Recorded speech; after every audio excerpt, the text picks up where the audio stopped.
Kun päällisin puolin tutustuu tämän Mosse-rekisteriotteeseen, niin se näyttää kovin tavanomaiselta.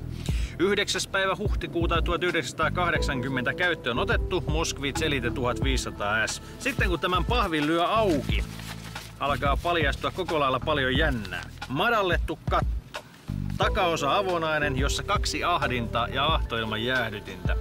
Taka-akselisto hiasesta, tuulilasia lukunottamatta, ikkunat polykarbonaattilevyä, flippikeula. Kuulostaa synkältä aparaatilta, sitä on ehkä syytä katsoa vähän lähempää. Jonkun mielestä Raamattuun viittaaminen autojen yhteydessä on tökeröä, eli anteeksi nyt vaan kauheasti. Mutta tässä autossa on Jericho suorakytkentävaihteisto. Tämä takaa ulos tuleva hoona ei voi olla mikään muu kuin tuomiopäivän pasuuna. Ja kun sinne kurkistaa, niin voi kuvitella syntisten vikisevän jossain tuolla ahtimien kourissa. Paikkoja ei ole kaikille, mutta sen sijaan kyllä näillä hebeleillä pitäisi saada jonkinlainen Stairway to Heaven aikaiseksi. Uskokaa tai älkää, Mossen lohko on alkuperäinen. Ja johtuen matalasta viritysasteesta, ahtopaineet on nostettu todella korkealle, jopa yli 4 kiloon. Huhujen mukaan idän kostaja kehittää yli 600 hevosvoimaa ja saavuttaa nykyisellä perävälityksellä 260 kilometrin tuntinopeuden. Varttimaili menee rikki alle 10 sekunnissa. Tämä mies, Ville Oksanen, osti Mossen alkujaan varaosiksi, mutta mustiolainen itseoppinut autoharrastaja päätti rakentaa laitteen tyystin uusiksi. Lopputulosta voi kuvata vain yhdellä sanalla. Painajaismainen. Moottorijäähdytys päällä, öljylauhdutin päällä, 4-lovinen suorakytkentä Jericho-laatikko, kaasu pohjassa, ahtopaine nostaa liikkeelle, sen jälkeen uutta matua koukkuun. Koitetaan.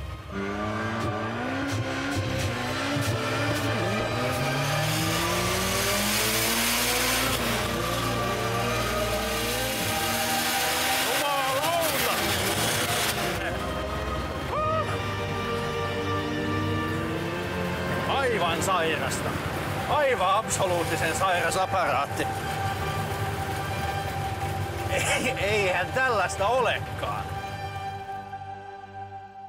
Mosse osoittautui sitten vähän liiankin epätodelliseksi. Päätimme siis jättää sen kuljettamisen spesialistille ja keskittyä Jannen kanssa vetten kiusaamiseen. Onkos kaikki valmista? Siltä vaikuttaisi. Eli homman nimi on hyvin yksinkertainen, meikäläisen merkistä 400 metriä parasta mahdollista vauhtia kiihdyttäen. Ajetaan me ensin keskenämme kilpaa ja sitten voittaja voi käydä pieksemässä ton Mossen vähän niin kuin koeluontoisesti. Okay. 3, 2, 1, aja!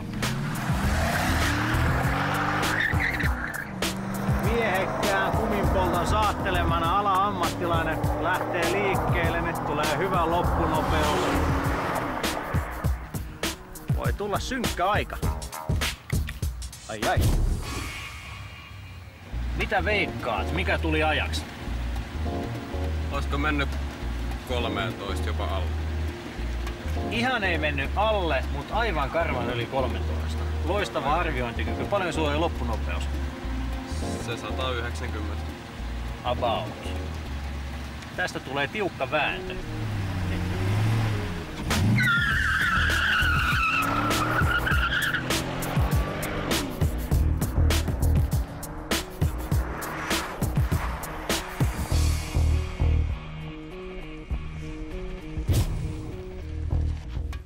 Haluanko kuulla aikaani? 13.25 oli aika, että kyllä se tiukille meni. No, mestari mikä mestari. Onnittelut. Kiitoksia. Nyt jos sua ei liiaksi pelota, niin tuodaan tähän rinnalle tommonen idän ihme ja katsotaan, että miten siinä pelissä sit oikein käy. Hyvät naiset ja herrat, ajoneuvosohjelma ylpeänä esittää Itä-Länsi-maaottelu moottoririntamalla. Ensimmäisessä lähtöruudussa Chevrolet Corvette C6. Kuljettajanaan Dragsterien Competition-luokan hallitseva Pohjoismaiden mestari ja maailman mäkihyppykärki Janne Ahonen. Ja toisessa lähtöruudussa kostaja suoraan urailulta Moskvitch Elite 1500 S. Kuljettajana on Ville Oksanen. Kuljettajat, oletteko valmiit? Valmista. Hyvä! Ole hyvä, Maria.